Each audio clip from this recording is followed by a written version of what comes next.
on the ICC and its entrance to the Philippines. It was full of legal discussions, legal arguments as to why hindi talaga pwedeng pumasok ng ICC dito. Kaya ipapasok natin yan sa ating considerations sa pag-aaral, no, ng ICC and its possible return or possible membership.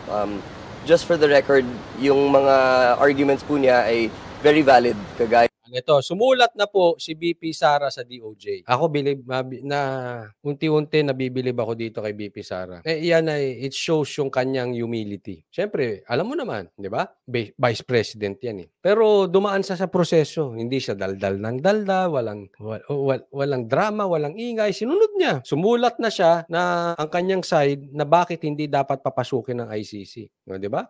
Kahit Vice President siya, nagpailalim siya sa DOJ, ginawa niya yung proseso. Maganda to. Ayan ang yung jurisdiction, yung complementarity issue, the mechanisms by which we will hold people accountable. For example, the Teka muna, batiin natin, may mga nakakapasok na trolls. So maraming salamat po ha.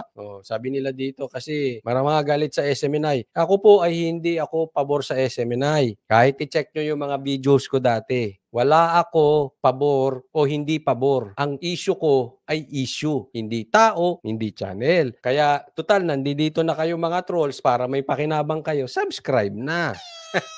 Ha? Subscribe na kayo. Sayang naman malaking silbi dyan di ba? Okay, go! rules of evidence, hindi naman Kasi maraming nakakapasok. Siguro padala to padala to John, ha? Alam mo naman, sino pa ba yung ha? Maraming galit dito SMNI, delikado ka. ABS-CBN ka na. parehas, no, ang rules of evidence natin dito, dun sa rules of evidence ng ICC. Yung rules on appeals are also different, by which you can, dito may double jeopardy ho tayo, doon wala namang double jeopardy. So these are the types of things at considerations and legal factors that we have to consider. Dahil yun na nga, yung kung any Filipino who will undergo the rules here or the mechanisms in the Philippines, at least alam natin kung ano yung papagdaanan nila. No? Pero pag pumasok ang dayuhan dito at binigay natin sa kanila yung poder na investigate and to undergo a completely different legal regime, ayaw din natin na masubject ang sino mang Filipino doon sa proseso na yon.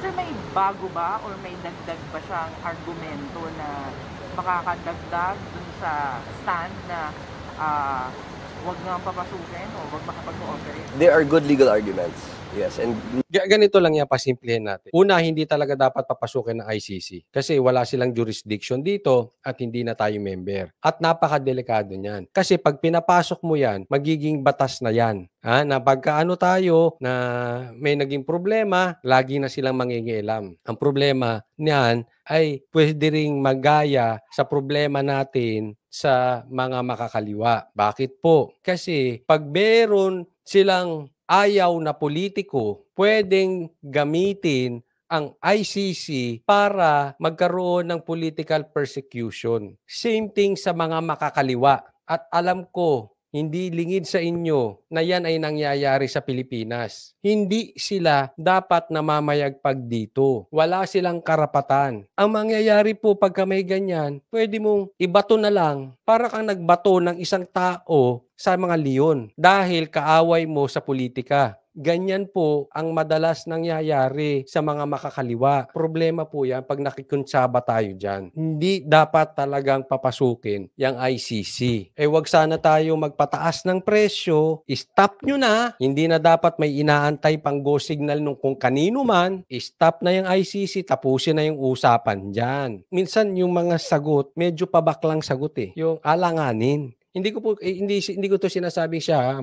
Yung alanganin, dapat diinan na. Tama na yan. Tapos na yung ICC. Dapat ganun. Mangyayari niya, magagamit yan. At pag pinapasok yan, hindi lang kay Duterte yan. Mamamayagpag na yan dito sa Pilipinas. Sa ngayon, ang silbi lang ng ICC ay para kay Duterte. Wala namang inaano yan kung hindi si Duterte lang Pero akala nyo hanggang dyan lang yan. Baka mamaya yung taing itinapon ninyo, bumalik din sa inyo. Mamaya, kayo pumayag sa ICC, sa susunod, kayo na nililitis niyan. Bakit? Pinayagan nyo Maling-mali talaga yung ICC na yan. Ewan ko ba hanggang ngayon, usapin pa rin yan. Wag tayong gumamit ng kasi nakakainsulto. Nakakainsulto 'yan sa ating Department of Justice kayo sa hustisya sa ating bansa. Dapat 'yan tinutuldo ka na agad Kaya ako, sa totoo lang, pasensya na po Ito 'yung aking opinion. Ngayon, kung hindi kayo mag-a-agree sa akin, problema nyo 'yun. Pero ako nandidiri ako sa politiko na gustong papasukin ng ICC. Nakakadiri kayo. Dahil sa inyong political agenda, hahayaan yung mababoy ang kapwa nyo Pilipino. Hahayaan yung mababoy ang hustisya natin. Kakadiri kayo. Kakadiri. Dahil sa personal. Ay, nako kayo. Gayain nyo ito. Mga ahensya ng gobyerno, ang Department of Education, base po yan sa huling tugon ng masa survey ng Okta Research. 79% ang nakuhang trust rating ng DepEd. Oy, congratulations, BP Sara. Ang galing mo talaga. Trust rating. Ito, ang tiningnan dito, yung kung pinagkakatiwalaang ahensya. Yung number 1 ng DepEd. Congratulations, BP Sara. Ayan yung mga pinagkakatiwalaan. CHED, DPWH, DOH, DSWD. Ako may tanong lang. Pwede makapagtanong. Asan ang DOJ? Asan ang DILG? Asan? In spite na may questionable sa confidential funds, ito po maliwanag. Maingay lang pero hindi naniniwala sa binabatong putik kay BP Sara. Maliwanag po yan. Hindi sila tiwala. Naniniwala sila na malinis ang konsensya ni BP Sara. Hindi man lahat. Pero yung number 1 ka, it says a lot. Ibig sabihin, pasimplehin natin, yung binabato nyong putik, hindi tumatama kay Sara. Isip kayo. Sabi nila, si Atty. Roque ata nagsabi nito, hindi ko na maalala kung siya maybe I'm wrong, na kada Lunes na lang, meron silang bagong ibabato kay Sara. Kada Lunes o kada Tuesday, kada linggo, week after week may bago. Ilang araw na lang, Lunes na naman. Abangan natin. Hanggang December 15 yan, babakbakan nila si Sara bago sila magpapahinga sa iba't ibang bansa. Question mark. Abangan natin. Sa Lunes, anong ibabato nilang balita? Sa ikatlong quarter ng 2023. Sumunod dito ang Commission on Higher Education at Department of Public Works and Highways na parehong naka 75%. 74% naman ang trust rating ng ating Health Department, habang 73% ang sa Department of Social Welfare and Development.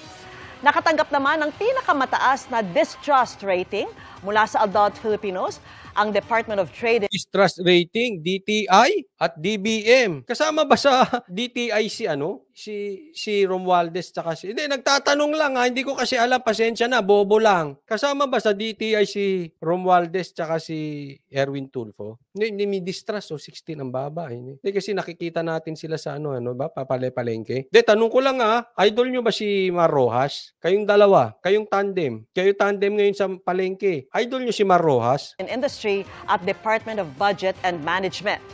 Samantala, nanguna rin sa best performing government agencies ang DepEd na may 80% perform. Grabe naman to. Grabe naman, DepEd. Sila din yung best performing agency. Kumbaga sino dito yung may anak na laging honor? Parang ganito pinakyaw yung medal. Congratulations sa may mga anak na ganun Pinakyaw yung medal. So, galing mo talaga, BP Sara. I'm sure your father is very, very proud of you.